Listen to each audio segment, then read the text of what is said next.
ఎగ్జాంపుల్లా మారిపోయారు.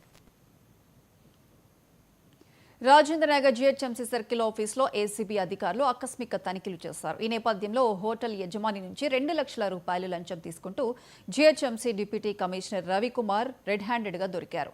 5 లక్షలు ఇవ్వాలని డిమాండ్ చేయగా డీల్ 2 లక్షలు కుదుర్చుకున్నారు. రవికుమార్ను అదుపులోకి తీసుకున్న ఏసీబీ అధికారులు విచారిస్తున్నారు.